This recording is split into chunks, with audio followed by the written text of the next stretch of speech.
señoras y señores, la editorial de la Universidad Técnica Nacional y el Consejo Editorial les da la más cordial bienvenida a este acto de presentación del primer libro de poesía editado por la editorial de la Universidad Técnica Nacional y que es obra del señor Christopher Montero, titulado Criaturas Exhaustas.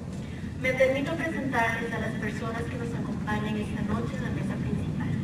El señor Marcelo Prieto Jiménez, rector de la Universidad Técnica Nacional, señor Federico Arce, director de la editorial de la Universidad Técnica Nacional, señor Christopher Montero, autor del libro de poesía que presentamos esta noche, señor Luis Bedoya, profesor, poetista y poeta, señor José María Sonta, abogado, profesor universitario, poeta, novelista, poetista, guionista y ensayista. A continuación escucharemos las palabras del señor Federico Arce, director de la editorial de la Universidad Técnica Nacional. Muy buenas noches a todos los presentes. Es un honor para mi persona, en la calidad de director de la editorial universitaria de la Universidad Técnica Nacional, el poder estar celebrando de manera cercana con el autor Christopher Montero la publicación de su obra prima, Criaturas Exhaustas. Es un proceso que va más allá de la materialización de la obra en el papel. Es la génesis y continuación de los trabajos realizados y de los que están por venir, no solo de Christopher, sino de todas aquellas personas que deseen proyectarse mediante la publicación de sus obras, ya sean de carácter individual o grupal, o de sus proyectos en las distintas áreas del desarrollo académico de la UTN. La experiencia de tener hoy a estas criaturas exhaustas de manera plasmada ensalza el compromiso de la UTN en su visión, la de ser vanguardia en la formación integral de profesionales, y todo ello unado a un enfoque de humanismo científico innovador que contribuye al desarrollo sostenible de la sociedad costarricense.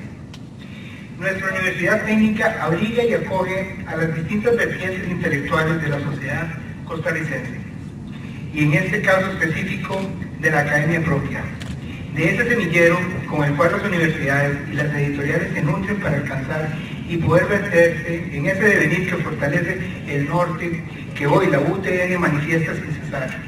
Es hablar de lo que Antonio Machado nos elucubra cuando expresa: en cuestiones de cultura y de saber, solo se pierde lo que se guarda, solo se gana lo que se da.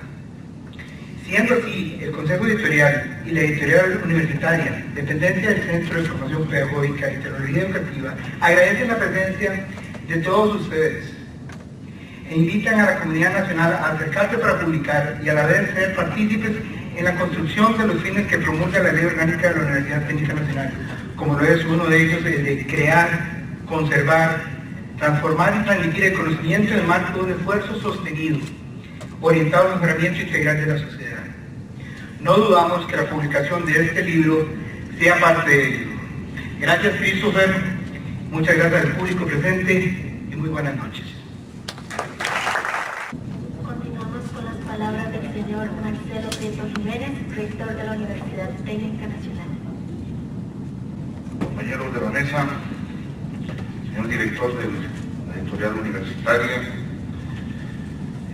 don Luis Antonio Bedoya, filologista, querido amigo José María Sonta, colega, por el defecto de ser abogado como yo y no por el privilegio de que yo sea poeta,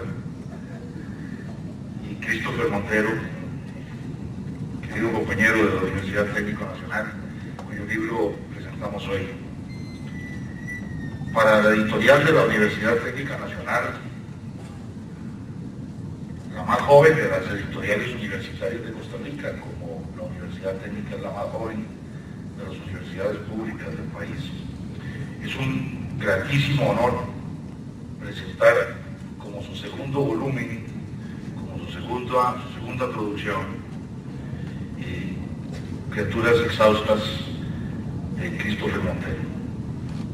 Es un gran gusto y es un gran honor porque nos estamos dando el lujo de publicar como segundo libro de la editorial, un libro, una obra producida por un miembro de la comunidad universitaria de la UTN. Christopher es un compañero nuestro, es un miembro de la comunidad docente, de la comunidad académica de la Universidad Técnica Nacional, y nos sentimos muy complacidos de que el segundo libro que publica la editorial sea uno de los nuestros, sea de uno de los nuestros, sea de un académico de la universidad. Nuestro primer libro fue, como algunos de ustedes lo saben, Los nuevos modelos universitarios en América Latina, una obra del maestro Claudio Rama, uno de los grandes referentes del pensamiento universitario latinoamericano, quien nos regaló los derechos de autor para esta obra que tendrá sin duda trascendencia latinoamericana. Hemos querido también, y venimos peleándonos con la UNESCO desde hace días, publicar en nuestra editorial una obra fundamental del siglo XX y una obra fundamental del siglo XXI, del maestro Edgar Morin, Los 7 saberes necesarios para la educación del futuro. Pero no hemos logrado un arreglo satisfactorio con la UNESCO para ese esfuerzo editorial que consideramos imprescindible. Le ofrecimos a la UNESCO, le dijimos a la UNESCO que íbamos a publicar esa obra gratuitamente, es decir, para distribuirla entre nuestra comunidad académica de manera gratuita y sin cobrar un centavo por ella, porque nos parece que es una lectura imprescindible, absolutamente imprescindible en una universidad del siglo XXI. Y hemos también comenzado a trabajar para publicar una obra de orientación tecnológica, de orientación técnica, porque también tiene la universidad que hacer honor a su nombre, hacer honor a su orientación fundamental. Esa obra viene de camino y esperamos que también enriquezca nuestra editorial dentro de muy pocos días. Pero nos satisface muchísimo que el segundo libro que estemos publicando sea además de un libro escrito por uno de nuestros compañeros, un libro de poesía. Porque se nos pega la poesía en la editorial. Ya tenemos otros dos haciendo fila, eso sí los tenemos ya haciendo fila. Un libro de un poeta costarricense consagrado, José Néstor Mourelo, que quiere que publiquemos su poesía resumida, pero tendría que ser varios tomos. Entonces estamos proponiendo de hacer una selección de su mejor poesía para reeditarla bajo el sello editorial de la Universidad Técnica Nacional, alajuelense también. Y otro poeta alajuelense, Enrique Rosales, otro compañero nuestro de la Universidad Técnica Nacional, que ya desde hace varios años le devolvió a la tierra los elementos que constituían su cuerpo transitorio, pero que sigue estando presente con nosotros en su enseñanza y en su poesía. De tal modo que este segundo libro de la editorial, esta nueva publicación de la editorial UTN, con un extraordinario libro de poesía de Christopher Montero, viene a reafirmar esa orientación que se está imponiendo dentro de la editorial de la universidad, en el sentido de darle un espacio muy importante en una universidad técnica, y precisamente por eso a la poesía y a la creación poética en nuestra editorial. Este libro, en una edición preciosa que logró sacar Federico y los compañeros de la editorial, viene a enriquecer el acervo de la editorial de la universidad. Decía Borges que hacer poesía es practicar una magia menor, y es absolutamente cierto, es convertir la palabra, bueno, aquí hay poetas consagrados, no voy a hacer teoría de la poesía, es convertir la palabra no solo transmitir su significado, sino transmitir su evocación y la evocación de la evocación, y la sombra que está más allá de la palabra, y lo que la palabra trae de recuerdo. Y Christopher lo logra perfectamente, logra introducirnos en un clima evocador en muchísimos de sus poemas. Comenzando a leerlo, la primera parte del libro, me parecía estar leyendo de nuevo una obra no poética, es una obra antropológica, pero escrita con una riquísima prosa poética, Me parecía estar leyendo el primer capítulo de La Rama Dorada de Fraser, cuando relata la leyenda del asesinato recurrente del sacerdote de Diana en Aricia, y relata cómo ese personaje desnudo con una espada tenía que protegerse día y noche, esperando que llegara otro más fuerte, que lo asesinaba para ese otro asumir entonces el sacerdocio hasta que llegara otro y lo matara. Y me parece estar leyendo esas páginas de Fraser donde evocaba esa extrañísima leyenda, ese episodio, ese ritual que se sale de los patrones normales de la religión pagana, del paganismo oficial, por lo menos. Y leyendo otros de sus poemas, también me sonaba un retumbo, una evocación de una obra que conservo con mucho cariño, Aullido de Allen Ginsberg. Y allí está presente ese aullido también, que el lobo que llevamos adentro, en este caso transmite a través de la poesía. ¿Se imaginan ustedes un lobo haciendo poesía? Yo que tengo una afinidad tan extraña por los lobos a lo largo de mi vida, el escudo de mi familia, para los que creen en esas tonterías, precisamente tiene dos lobos paseantes, dos lobos caminando tranquilamente, negros por cierto. Y nací un 15 de febrero, que es la fiesta de las Lupercales en la vieja Roma, donde se celebraba el origen animal del hombre.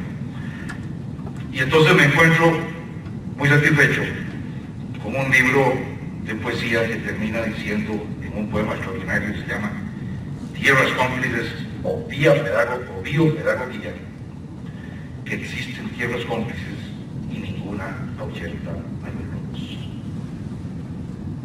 Bienvenidos los lobos en el viento, que están contenidos en este libro que la Universidad Técnica Nacional se complace en lanzar al viento. Estas son nuestras segundas palabras lanzadas al viento y estamos seguros que tendrán un excelente destino. Muchas gracias a Christopher por habernos permitido publicar su obra. Muchas gracias.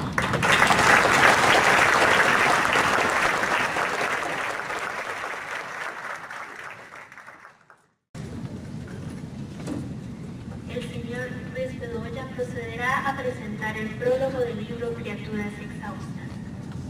Buenas noches, señores académicos, estimados estudiantes, público general. Buenas noches al poeta.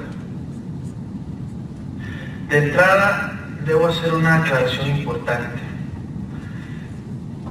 Por formación universitaria soy crítico literario, es decir, tuve la oportunidad de formarme en el estudio de las letras. Sin embargo, esta es una profesión que ejerzo con poca frecuencia, debido a mi otro oficio, el de escritor. Solo en un mundo en franca decadencia veremos que el escritor y el crítico coinciden en la misma persona. No se puede ser juez y parte, no solo por ser ridículo, sino porque se presta necesariamente a malas interpretaciones, dicho tanto desde la frase como en el sentido de la hermenéutica. Repito, si se es autor, no se es crítico. El problema es, tal parece, que hay poquísimos críticos de profesión en Costa Rica. La abundancia de metaliteratura de cosecha nacional es escrita por los mismos escritores, ya sea allanándose ellos mismos el terreno para que sus obras propias sean leídas con benevolencia, ya para lisonjear convenientemente la obra de sus autores amigos. En cualquier caso, que un escritor haga de vez en cuando y hasta muy a menudo las veces de crítico huele mal. Solía decir Oscar Wilde, ese enemigo público de la autoindulgencia y la hipocresía: el crítico educa al público, el artista educa al crítico. Pero si uno y otro son el mismo, el aforismo terminará por volvernos locos y optaremos al final por meter en la dupla incluso al tercer elemento. Me consuela el mediocre hecho de pensar que en nuestro sistema de economía de subsistencia deben amalgamarse las profesiones. El albañil hace de jardinero, el graficador a ser de programador, el maestro de padre, etc. Y es bajo esa obligada condición que me di a la tarea de prologar la ópera prima de Christopher Montero. Es importante decir que, a pesar de que Montero confió en mí para este trabajo de crítica y análisis literario, en materia de estética fue poco lo que aceptó de mi tutela. Así lo atestiguan aspectos como el título de la obra, que siempre objeté, y el hecho de que no postergara la edición unos 4 años. Lo cierto es que hay un texto nuevo, escrito por un poeta de talento y soltura. La travesía que viene lleva viento en popa, de eso no cabe duda. Para algún sector de los lectores contemporáneos cabe hacer algunas advertencias. Como lo digo en el prólogo, Montero no es un poeta con el que puedan identificarse las masas sensibloides, esas que confunden las cantinelas de bar con poesía, o la realidad con la ficción. La obra de Montero es de denuncia, pero su denuncia no es social, es espiritual. Montero, o su voz, desprecia profundamente la sociedad en la que vive. El poema monteresco es de carácter huraño, despectivo. Nos recuerda las barbas de Whitman, ciertos pasajes de la música de Wagner, los que reclaman un odio grande contra la humanidad. Montero asume los temas clásicos. Esto es muy significativo, porque de ello se vale para alienarse de la poesía contemporánea, para provocar quizás, para denostar o afrentar todo aquello que considera poesía vacía, posada o simplemente vulgaridad del verso. La gigantesca carga ofensiva de esta muestra poética es su principal virtud. Montero busca una lengua depurada, un estilo pasmado que recuerda la austeridad clásica. Recurre a voces distanciadas en el tiempo, rehúye la cotidianidad, asume papeles teatrales y finalmente desprecia todo culto metafísico. Es satánico, en efecto, para hablar en nuestro contexto. Para esta poética, Nosferatu, el licántropo, el reino del Hades, son los centros de una religión violenta que debe aniquilar y aniquilarse. La poesía de Montero carece de erotismo. Por esta misma razón no es una obra de generación, es una obra de destrucción, es el invierno de una raza, el deseo de matarlo todo, de consumirlo todo y de morir de hartazgo. Se trata de pura licantropía, de puro vampirismo. ¿Y por qué? ¿Deseo satisfecho y por tanto locura? En efecto se percibe una complacencia perversa en la obra de Montero, un sentimiento de realización, un eureka. Esto justifica todo el sadismo y tristeza de los versos que nos ocupan. ¿Para quién está escrito este libro? Para los amantes del lenguaje, no para los que prefieren la realidad. Es una mascarada en medio de devastadora ebriedad. Nada se colige, molesta a los tontos buscadores de sentido, pierde a las mentes cuadradas, pervierte a los niños y los induce a cometer actos suicidas. Es una obra pesada, de cautela. Cosas así se vieron en Europa con Apollinaire y Breton, en obras escultóricas de alemanes del siglo XVIII, en algunos psicólogos reprimidos y muchos criminales célebres. Quizás estemos ante un momento eclosivo de la literatura nacional, un momento de verdadera renuncia tras el gran prurito. La obra de Montero está incompleta, por supuesto, pero es ilegible para un público de sentimientos vulgares. Debe considerarse una escritura neurótica, libre de titubeo racional. Yo considero la obra de Montero, esta que he visto, una pesadilla inducida, un deseo de aniquilación de sí mismo. Montero ha querido hablar desde las fauces encendidas de un asesino. Los monstruos a los que canta Christopher, los esqueletos retorcidos, los miembros de barro, son síntoma de otra cosa. Son alabanza a un Dios inferior, a un Dios desconocido. Mi recomendación fue que bautizara a esta obra monstruo, por ser aquello que no ha nacido aún, el contubernio de Satán y muerte. Pero finalmente la obra toma el curso del propio martirologio y se consume como un espectro de la madrugada, que no puede resistir su propia fuerza lentífica. Recomiendo esta obra a los avesados en el ejercicio de la lectura literaria, a los interesados en el problema del lenguaje y la orientación de éste hacia el extremo de la emoción, esa parte besánica. Voy a leer ahora el último párrafo del prólogo, donde creo haber entendido finalmente la dirección de esta obra poética.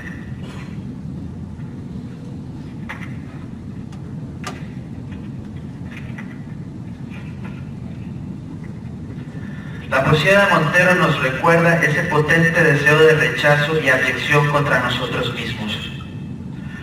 Habla de la renuncia esencial, la adoración a Satán, la fuga de la verdad racional, misantropía y crimen. Todas ellas son metáforas del descontento, del dolor de no ser, de la abulia de ser, del gran deseo de venganza, de saber, del deseo de justicia tras la mancilla. Montero ruge en la soledad que él mismo ha concebido, como un eremita, como el viejo maestro arquitecto que, habiendo enloquecido del mundo, levanta su ópidum en el fondo de un bosque letal. Somos nosotros cuando nuestro niño interno lanza otro grito de agonía, un lamento que nos conmueve con dolor físico. Es habitar el cuerpo que no amamos, respirar el aire que nos repele, amar las sombras como a amantes y a amantes como a sombras. Es estar, en el sentido más universal y profundo, solo. Muchas gracias.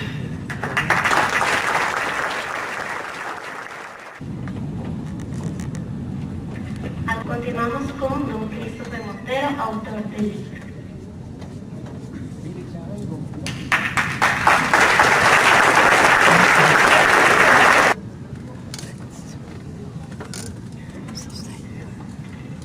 La verdad que estoy muy feliz hoy. Les agradezco muchísimo a los compañeros de la mesa, don Marcelo, que es todo un gusto que hoy esté presente, a Federico Arce, director de la editorial de la Universidad Técnica Nacional, José Manzalita, que nos acompaña, presidente del Consejo Editorial, a la gran amigo José María Sonta, y termino con dos personas que realmente considero que son claves en estos últimos 2 años y medio que duró pues todo el proceso del libro, los cuales son Luis Antonio Bedoya y el compositor Mauricio Fonseca López.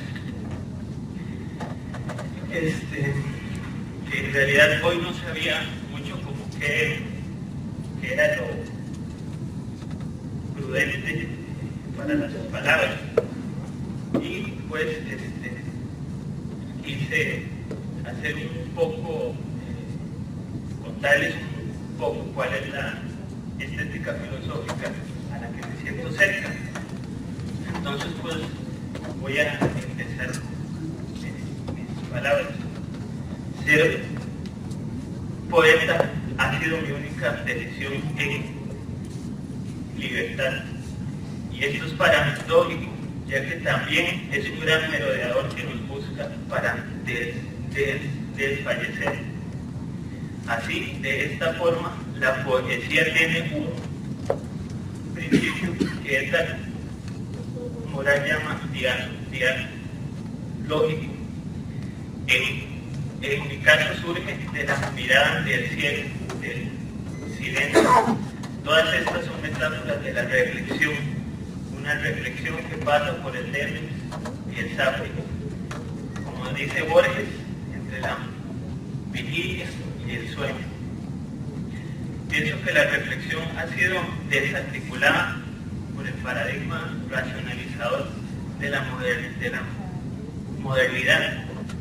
Es cierto que se necesita razón, pero también sensibilidad, sentido de justicia y la valentía para mirarnos y recibir una criatura que llora, que vive en un profundo dolor.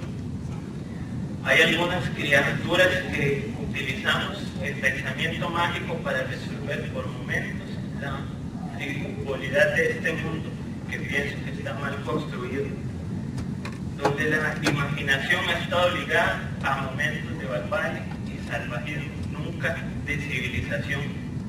Creo en el mito de manera antropológica, como forma esencial para la creación de mundos donde los monstruos no huyan del fuego en manos de un hermano, donde los seres vivos podamos transmutar la realidad, una realidad agobiante que para algunos es poética.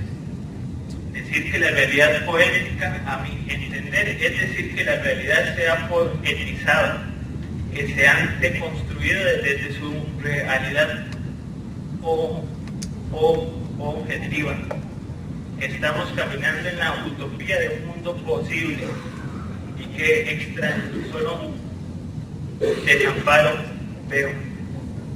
Esta realidad debe ser transmutada hacia un mundo que nos devuelva una mirada gratificante. Y no dudo que la poesía es un lugar que permite un mundo posible, una mirada de dignidad. No es que él piense que el arte puede cambiarlo todo. Recuerdo las palabras de T.S. Eliot en su libro Función de la Crítica y Función de la Poesía, cuando nos dice que hay que tener muchísimo cuidado con las posiciones, que la poesía todo lo puede o nada. Podríamos llamarlo pesimismo u optimismo poético. Parafraseando a Pablo Freire, me atrevería a decir que la poesía no puede cambiar el mundo, pero sí puede cambiar personas y estas se encargarán del cambio. Y es que si estamos a la puerta de la pesadilla, de un cataclismo que es producto de la desvinculación humana con su ser, es necesario un arte que no se arrodille, que no sea el lugar donde resida la humillación característica de estos tiempos. La inmediatez nos ha sumido en una brevedad espantosa, donde las utopías no existen y prevalece una sociedad de consumo divinizada y enraizada en las aspiraciones de las personas. Una mirada que exige caminos cortos para llegar al objeto, un objeto y sujeto que solo son reflejos de un tiempo sin luz y permanecen aislados uno del otro. La praxis poética la entiendo íntimamente ligada a la reflexión ética, donde es posible ser crítico con la existencia, con las vinculaciones que tenemos con los seres vivos, que es sino la figura del hombre lobo que una crítica al antropocentrismo, una conciliación con nuestra naturaleza, excluida del supuesto paraíso que ha creado la humanidad. La humanidad necesita a los monstruos como contrapesos de una sociedad que se ha encargado de excluir y de alejar, de humillar lo diferente y lo hermosamente complejo. Voy a leerles el poema que cierra el libro, que se llama Tierras Cómplices o Biopedagogía. Existen tierras cómplices que se han cansado de máquinas y no de revoluciones. Con su último suspiro se han inventado muy lejos de la muerte. Todo su ser les procura la vida. Son tierras cómplices que se adhieren a mi piel y a mi verbo, el único para nombrarlas. No son movedizas ni consumen victorias humanas. Tampoco separan caverna y sombra ni nos citen hasta nuestra mortaja. En ellas la herida se ha sanado y las dicotomías son viejos presagios. Existen tierras cómplices y ya no están desoladas. La marcha no termina porque el horizonte huye del paso al frente. En ella los suicidas se olvidan y los indignados reciben canciones épicas. Existen tierras cómplices y ninguna ahuyenta a los lobos. Gracias.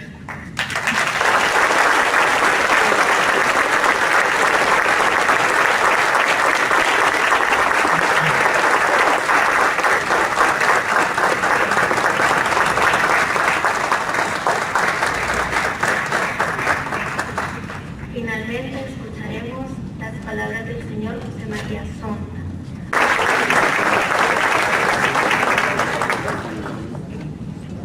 Muchas gracias.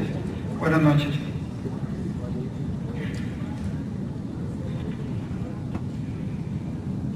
Cuando escribí estas palabras, al referirme al autor de este libro, yo decía Christopher, familiarmente, coloquialmente, porque somos amigos. Pero luego me pareció más literario decir Montero.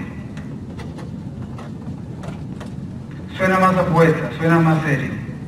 Recordé que María Kodama no le dice Jorge Luis a Borges, le dice Borges. Y me incliné por esta formalidad del apellido. Así que vamos a hablar de Montero, no de Christopher. Aunque creo que este libro ya anuncia, ya profetiza, ya atisba que algún día la esposa japonesa de Christopher le dirá con reverencia Montero.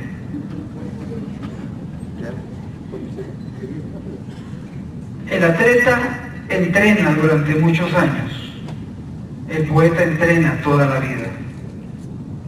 El atleta se levanta temprano, el poeta se acuesta tarde. El atleta se priva de relaciones sexuales previo a una competencia. El poeta no se priva de nada, ni antes, ni durante, ni después. El atleta lleva una dieta balanceada. El poeta mastica y traga caóticamente. El atleta viste mallas ajustadas. El poeta viste camisas holgadas para disimular la pancita.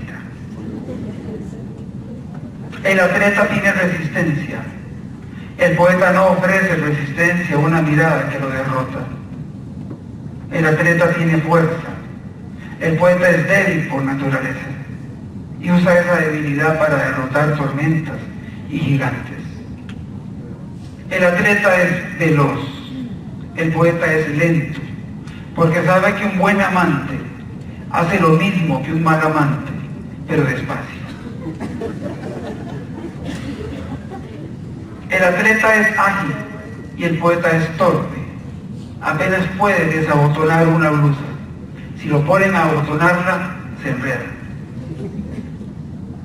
El atleta corre, salta, lanza. El poeta se detiene, se cae y esquiva la lanza. El atleta tiene adversarios que vencer en velocidad o en resistencia, en distancia o en altura. El único adversario del poeta es el poema. Pero el poema siempre le gana.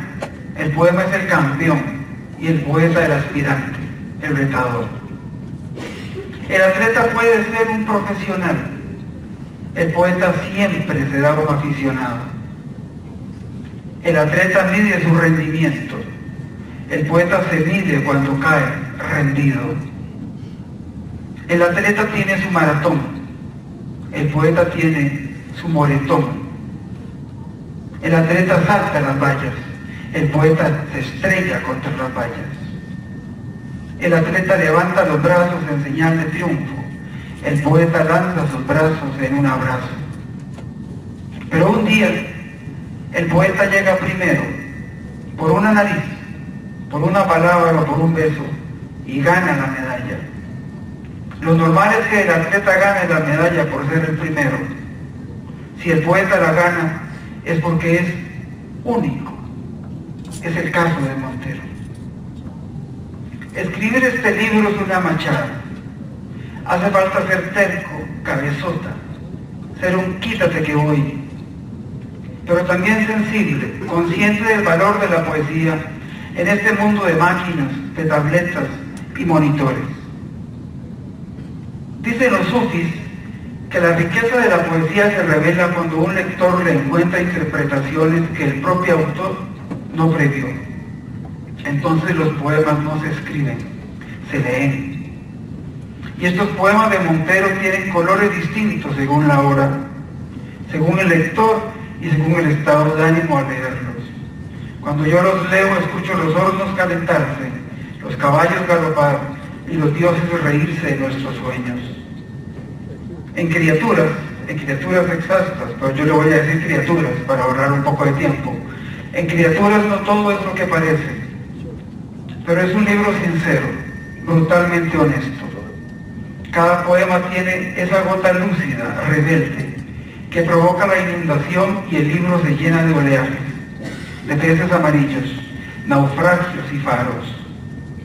Este libro es un bote salvavidas para la poesía, para Montero y para todos los que no sabemos nadar. Este es un libro donde la vida derrota a la muerte. Este es un libro fogata, y para leerlo conviene servirse un trago, vodka en mi caso, y dejarse hechizar por sus chisporroteos.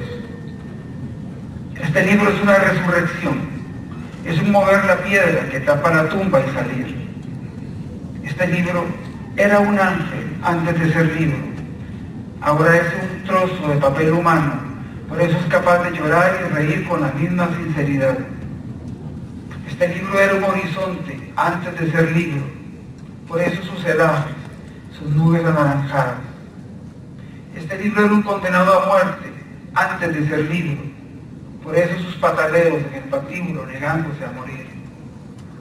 Este libro era un ermitaño antes de ser libro, de ahí su sabiduría, su propensión a meditar el verso que cerrará el poema. Este libro era una columna de hormigas, llevando hojitas antes de ser libro, de ahí su marcha, su empeño, su voluntad. Este libro era una bola de cristal antes de ser libro, de ahí su vocación de futuro, su don profético, su hermandad con el oráculo de Delfos.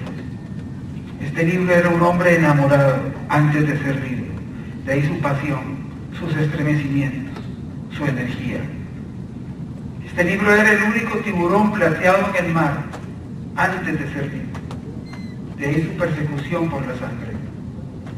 Montero es un sumerio en la poesía cuneiforme costarricense. Es un poeta que navega en la Mesopotamia de Alajuela, en una barca de bambú. A veces sostiene el timón, a veces rema, otras se deja llevar por la corriente de las palabras. La memoria de la poesía es selectiva. La memoria de la poesía es selectiva y se acordará de este libro cuando ya ninguno de nosotros estemos aquí. Los egipcios tenían un dios para las palabras, Tot. Los egipcios creían que para que un objeto existiera en el mundo natural, previamente el dios Tot tiene que pronunciar la palabra. Por ejemplo, para que la taza existiera, Tot tenía que decir taza primero.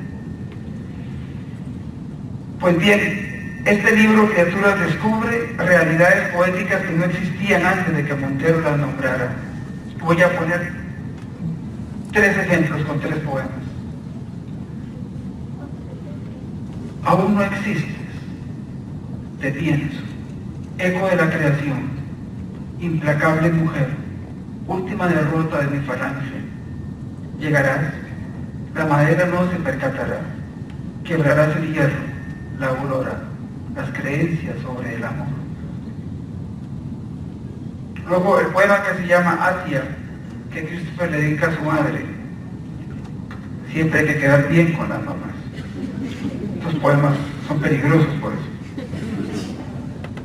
En mi cuerpo no quedan sobras, ni añejo pan en manos de usurero. Cuento con el justo calcio para hacerme la brecha. No hay excedentes de saliva, ni de tacto, ni en los mercados, no hay excedentes de saliva ni de tacto que en los mercados seduzcan. Todo se consume al afán de un dulce zafiro colgado. Perdón por el error, pero estoy haciendo la marchada de leer sin anteojos y a la perdicia, por la edad. Mejor. Criaturas, todo anuncia tu llegada. La luz del norte refleja en espada la virtud de tu género. Daniela, lejana de las sirenas, no hay Dios que te juzgue. Te acercas al lobo con su olfato de muerte. Hace lunas, no encuentra héroes entre las huestes desfallecidas. Ningún ser menor alcanza, criaturas exhaustas de sacrificios, hoy se encuentran. Este libro de Montero habla del paso de los años, pero sus poemas no son nuevos, aún recién escritos, son ya antiguos. Habla de la muerte, pero sus poemas no son moribundos. Habla del desierto y el veneno de sus escorpiones es fuerte, y el libro te pica, te muerde. Algo late en criaturas, algo desasosiega, algo inquieta y alborota el gallinero del alma. Es un libro con filo en ambos lados del cuchillo. Está hecho de palabras, pero es mucho más que la suma de sus palabras. Este libro no concede un momento para el reposo. Los samuráis escribían un poema antes del combate, por si morían. Pues bien, este libro es esa previsión. También los samuráis se perfumaban el pelo, por si el adversario les cortaba la cabeza, que recibiera un aroma agradable cuando rodara. Esa es la cima de la cortesía, me parece. Bien, este libro es la cortesía de Montero para con la vida. Este libro es un galeota y rema, es un campesino y cosecha. Está muy lejos de tirar la toalla y sacar bandera blanca. Parece un recuento del pasado, pero es un grifo con su chorro de poesía, o sea, es presente. No quiero terminar sin unas palabras de reconocimiento a la UTN y a su editorial por su decisión de publicar poesía. Es un acierto, pero también un desafío, porque la poesía no está encabezando ninguna lista de bestsellers ni de masividad, pero sí encabeza la lista de la sensibilidad y de ese conocernos unos a otros que nos hace más solidarios. Hay cosas que solo es posible expresarlas con poesía, y lo que la UTN y su editorial están expresando al publicar este libro es valentía.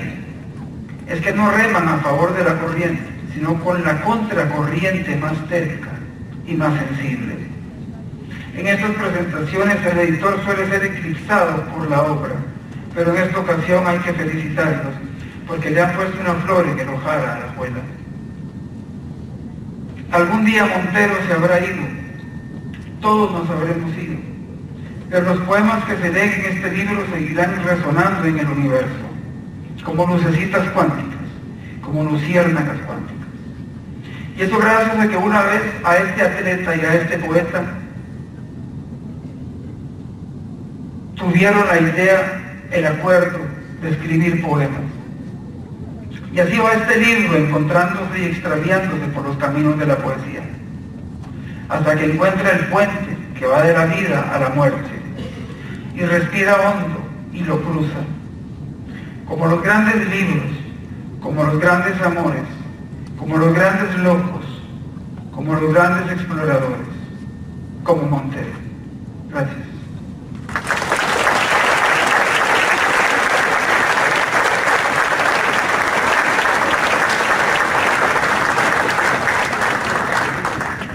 Gracias. No me muevo todavía porque tengo también el encargo de presentar una muy hermosa sorpresa para esta noche. Y es que nos acompaña la poeta rusa Olga Khokhlova de San Petersburgo, que va a leer 3 poemas. Yo voy a leer primero la traducción que yo mismo he hecho de sus poemas, para que cuando ella los lea en ruso, ustedes sepan de qué trata el poema. Pero primero voy a presentarles a Olga Khokhlova. Olga Khokhlova nació y vive en San Petersburgo. Estudió en la Academia de Cultura Física y Deportes. Tiene publicados los libros Tránsito, Absolutamente Verano, un libro de imágenes para los poetas y los niños, y aquí me van a perdonar la pronunciación, porque yo no sé si ustedes se acuerdan hace unos años que un volcán noruego hizo erupción y bloqueó todos los vuelos de Europa y jodió la navegación aérea por muchos días. Bueno, este libro de Olga, que ya tiene en sus manos, se llama como este volcán. Es un nombre bastante impronunciable. Es ella, ya, la, Hokun.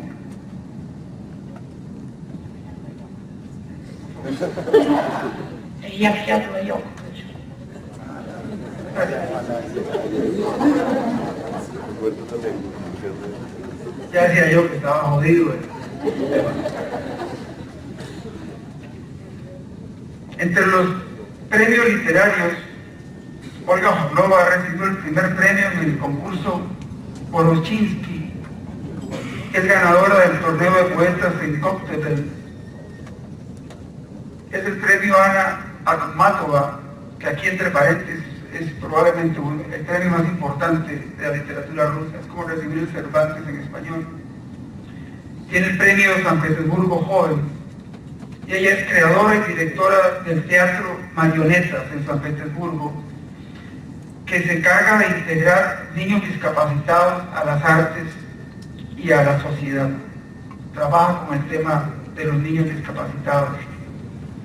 Ella integra la Sociedad Literaria de San Petersburgo, Peter, organizadora del Festival Internacional de Literatura Puentes de San Petersburgo, y es miembro de la Unión de Escritores de San Petersburgo y la Unión de Escritores de Rusia.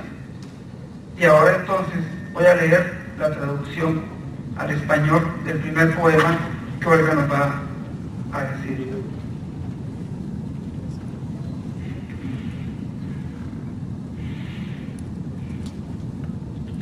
Quiero que vengas a mi funeral y veas mi cuerpo pálido, frío y poco atractivo. El cuerpo que besaste y que una vez deseaste y amaste. Boca, párpados, nariz, manos, senos. Cosas que siempre asustan en los cadáveres. Así te acercarías y sería imposible obligarte a tocarme. Me mirarías fijamente, incapaz de comprenderme. ¿Qué es esto?, te preguntarías. Pensarías con disgusto, así nunca voy a reconocerte. Si no superas esto, si no te levantas de esa cama de metal. Eso me gustaría, ¿sabes? Para disipar todas tus ilusiones. Siempre estás convenciéndome de que esto soy yo. Y así, querido, finalmente, puedo verdaderamente demostrar que en efecto, esto no soy yo. Pero a la mierda con todo. Ven, por favor, y hazme sentir que no estoy muerta todavía.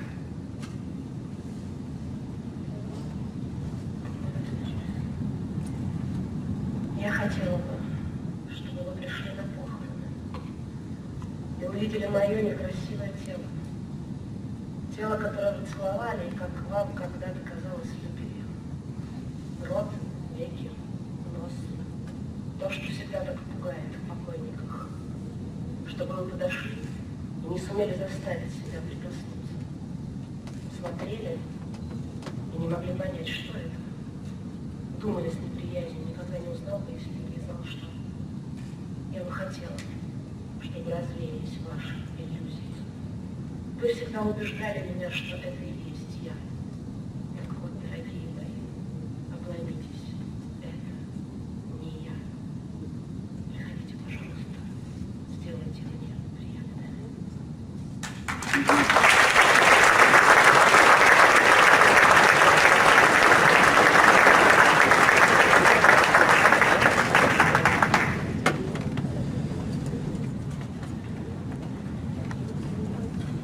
Para hablar o para guardar silencio o para inventar un nuevo idioma.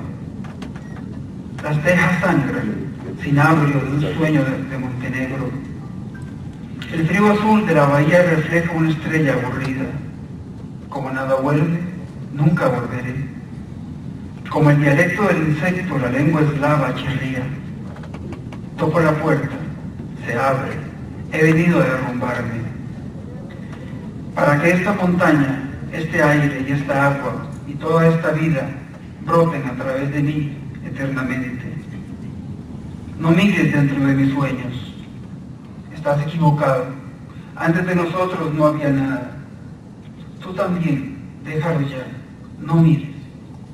El brillo líquido de la bahía espesa el contorno líquido de la montaña. Mis dedos se ennegrecen de quitar la cáscara de las frutas. Y tus labios son rojos como un tabú y tan salados como un secreto. La voz de alguien en los audífonos está rogando: no abandones, no te abandones, no nos abandones. Cariño mío, mi amor, mi sangre, ¿qué voy a hacer? Dime, ¿hablar o guardar silencio?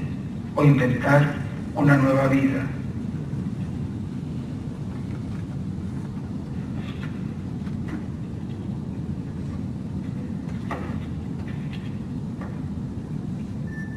Говорить ли, молчать ли, придумать ли новый словарь, черепичная кровь черногорского сна, киноварь, голубая проступа залива, зануда звезда. Ничего не вернуть, никогда не вернуться туда. Насекомым наречием стрекочет славянская речь. Я стучу в двери, отвори, я пришел, чтобы лечь, чтобы эта гора, этот воздух и эта вода, чтобы вся эта жизнь проросли сквозь меня навсегда. Не гляди в мои сны, ты ошибся. У нас впереди ничего не осталось. Ты тоже оставь, не гляди. Жидкий глянец лагуны сгустил жидкий профиль горы. Мои пальцы чернеют от смены с плода кожуры. Твои губы красны, как запрет, как секрет слоны. Словно в медленном фильме залив, небеса, облака. Чей-то голос в наушниках молится: не отпускай. Дорогой мой, любимый, родной, что мне делать, скажи. Говорите ли, молчите ли, придумывать новую жизнь.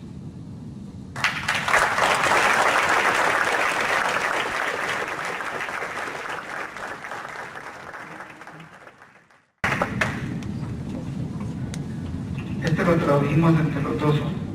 Hoy el mediodía está fresquito. Trata de captar ese momento en que uno ya sabe que va a morir. Ese momento en que la muerte ya te llegó y ya. Se llama oración. Por favor, no de noche ni dormida, sino cuando yo pueda comprender que la muerte por fin me encuentra y me apunta fijamente. Y en ese momento solo a mí y a nadie más, en ningún lugar. Para poder aterrorizarme y llorar y resistirme y luchar otra vez, pero ya sin tiempo, pero ya sin vida para empezar de nuevo. Por favor, que yo muera sin un círculo de dolientes, sin caras fingiendo sobre mí, sin enemigos ni amigos, sin mi padre, sin mi madre, sin este, sin ese, sin aquel, sin toda esa gente lamentándose. Y que no me recuerden, que no me prorroguen en sus vidas. Por favor. Пожалуйста, не ночью. Так, чтобы успеть понять, что смерть глядит воочию и точно на меня. Да так, чтобы испугаться, заплакать, захотеть остаться, отбиваться, отбиться, не успеть. Пожалуйста, без круга, склонившись лицом, ни недруга, ни друга, ни матери с отцом, ни прочих, прочих, прочих. Очень жаль. И никаких отсрочек. Пожалуйста. Очень жаль. De esta forma llegamos al final de esta presentación del libro Criaturas Exhaustas. Muchas gracias a todos los presentes. Y para concluir esta actividad vamos a contar con un refrigerio, el cual lo encuentran a la salida del auditorio. Muchas gracias a todos y buenas noches.